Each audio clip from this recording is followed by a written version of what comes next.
Así que ya estamos de vuelta de publicidad, lógicamente, y estos últimos minutos pues los vamos a dedicar hablando de psicología.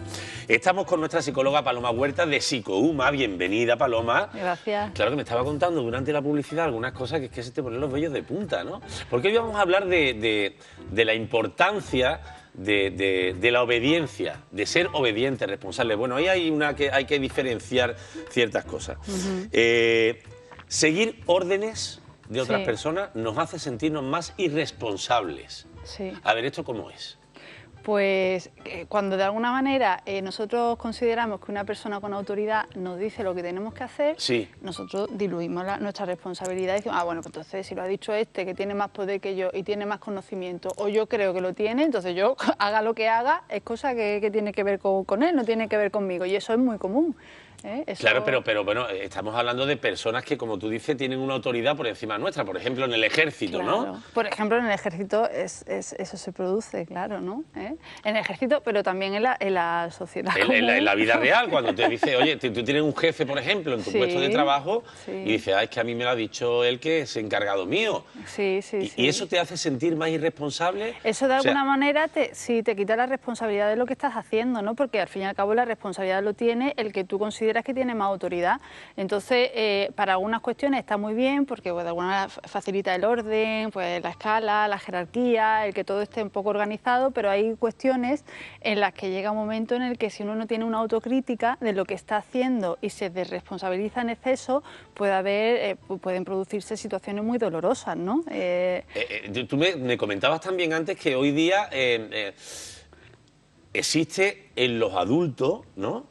En un nivel de edad concreto hay menos responsabilidad. Hoy día para con los jóvenes, por ejemplo, los padres en cuanto a los niños, ¿no? Que hay ese... Sí, ahí se produce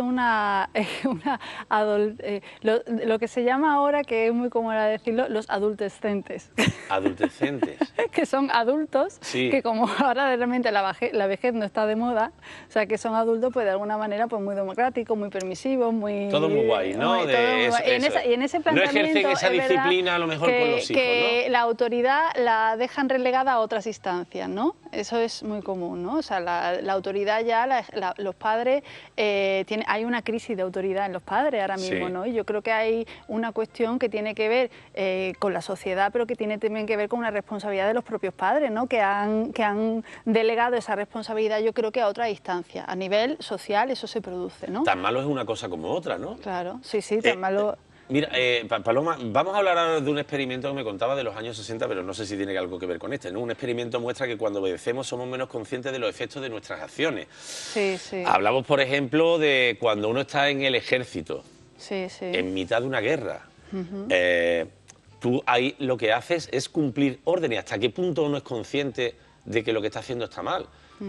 Sí, porque realmente el bien y el mal es muy relativo. Claro, ¿sabes? Si tú estás cumpliendo órdenes... Eso es un experimento que hemos comentado antes en el descanso, y es un experimento que realizó Milgram en los años 60 para explicar precisamente el holocausto nazi, ¿no? Entonces, en ese experimento había un sujeto, un voluntario, que le dijeron que era un experimento de aprendizaje, ¿no? Entonces le decían que había en la habitación contigua había otra persona que cuando tenía que ver si acertaba un ejercicio de memoria, y cuando no lo acertara tenía que pulsar un botón, y entonces la otra persona recibía descargas eléctricas. Cada vez que fallaba, las descargas eléctricas iban a más. Entonces todo era simulado, ¿no? Entonces la persona que había en la otra habitación chillaba cada vez más, cada vez que para, por favor, no puedo más. Tremendo. Y el otro, como el investigador principal, le decía, continúa, aunque estuviera oyendo que el otro era lo su pasaba jefe, fatal, ¿no? Claro, le estaba pero era dando una cosa órdenes completamente simulada, que ni siquiera era algo real.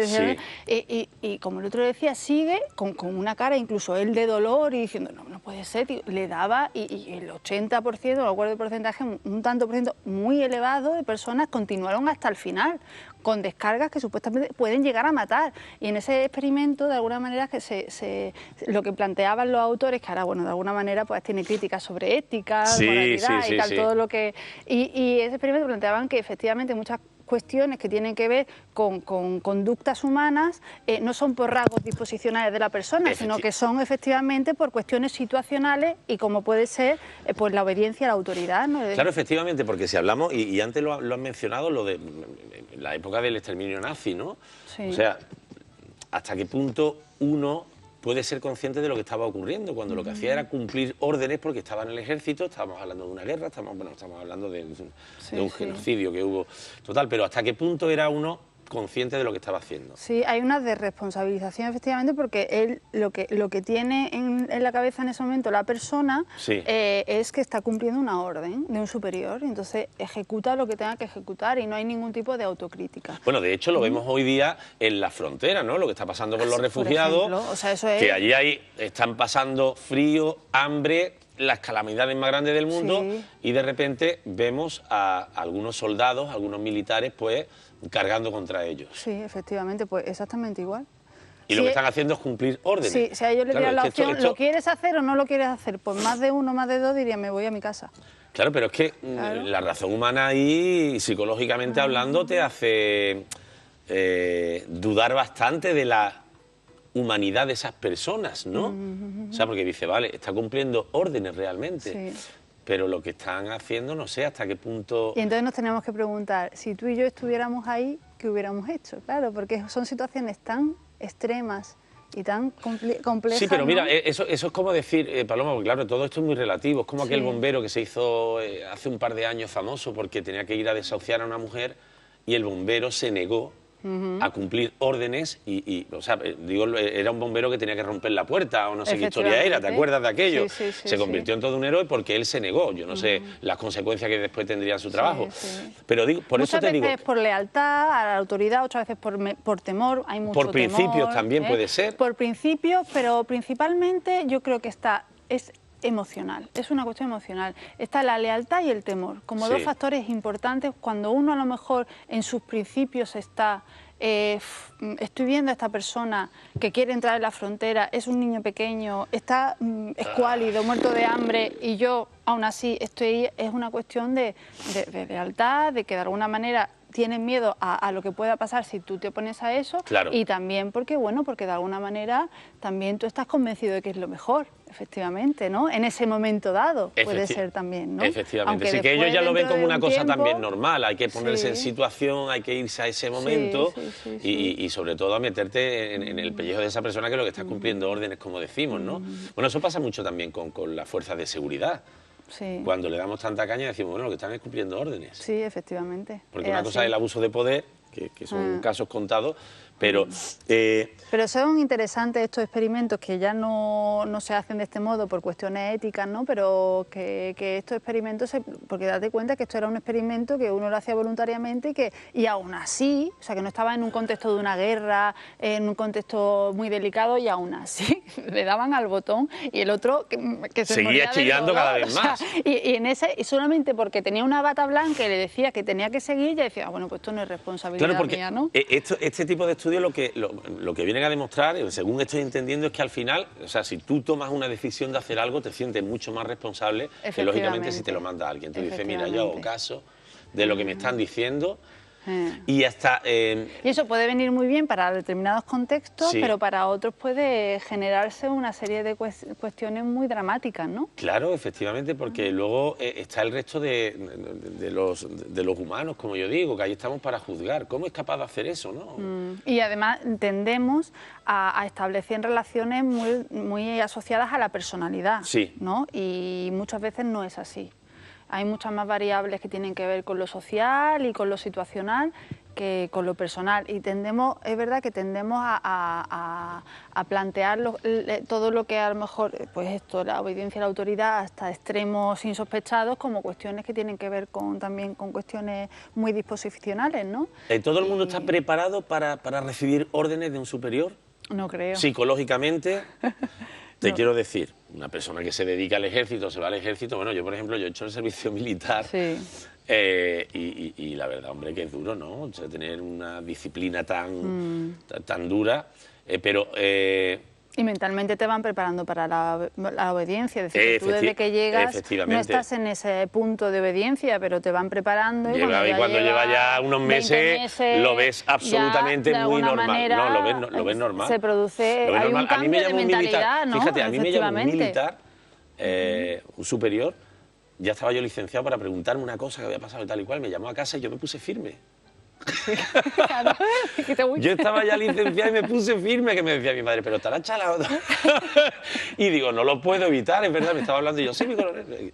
Una cosa increíble. Sí, pero, ¿cómo cambiaba el registro, no? Dependiendo de... ¿ves? Claro, efectivamente, al final es lo que te vas aprendiendo, lo que te vas metiendo en el juego. En este contexto, con esta persona te actuar así, ¿no? Entonces tú lo has aprendido, es una cuestión de aprendizaje. No, pero yo te decía esto porque no todo el mundo está preparado para recibir órdenes y según con la presión que reciba, ¿no? En un trabajo, ya no vamos a hablar solo de los militares, sino en cualquier tipo de trabajo, que hay muchas personas que sufren depresión incluso porque no aguantan la presión de otra persona estar mandándoles, ¿no? Bueno, pero eso también a lo mejor también tiene que ver con la forma de mandar del otro, que eso también es otro tema. Claro. Diferente, que ya tendríamos que ver, bueno, es que esta persona tiene dificultades para aceptar la autoridad y para obedecer órdenes, o es que el otro lo está diciendo de una forma a lo mejor que implica que...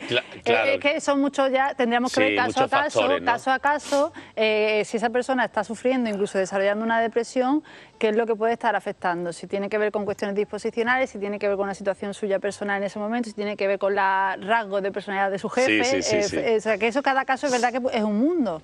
Bueno, pues Paloma Huerta, te quiero agradecer muchísimo que nos hayas venido a hablar de este tema, que es verdad que, ¿sabes? Al final no lo habla uno con mucha frecuencia, pero te hace pensar bastante. Sí.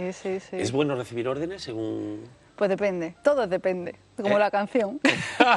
Depende. ¿Qué es mejor, obedecer o no obedecer? Yo creo que un punto de rebeldía siempre viene bien. Por eso yo cuando al adolescente viene a consulta y son rebeldes, siempre intento mantener ese puntito de autocrítica, de heterocrítica y de rebeldía, porque yo creo que es algo que enriquece a todos, ¿no? Claro, pero porque precisamente todo esto que hemos hablado, tú en la consulta, a ti te llegarás, ¿no? Y muchos padres diciendo, oye, mi hijo es demasiado rebelde. Mi hijo no le gusta la orden.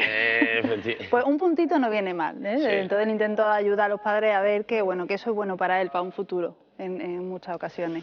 Bueno, pues lo dicho, muchísimas gracias, nos vemos la semana que viene. Hasta luego. Ya sí que llega el momento de decirles adiós, mañana volvemos con más aquí en directo en las 101 mañanas, como ya saben, a partir de las 12 del mediodía. Te vamos a acompañar 2 horas y cuarto, para ser más concreto. Bueno, pues vamos a estar, por ejemplo, con la psicóloga Macarena Vallejo, también estaremos con el Maki, que viene a presentarnos un nuevo trabajo, los organizadores de Mister Málaga, que lo celebramos y lo retransmitimos el pasado sábado desde Nerja. Bueno, pues el ganador de este certamen de Mister Málaga Internacional, Francisco Plaza, Mister Alaurín el Grande, que ya es Mister Málaga Internacional, estará aquí para contarnos aquella experiencia y el frío que pasamos todos. Y bueno, y también estaremos con Sonia Cruz, fundadora de Turismo Marino, que nos presenta las actividades organizadas en la Costa del Sol. Todo esto y mucho más mañana en las 101 mañanas, valga la redundancia. Adiós.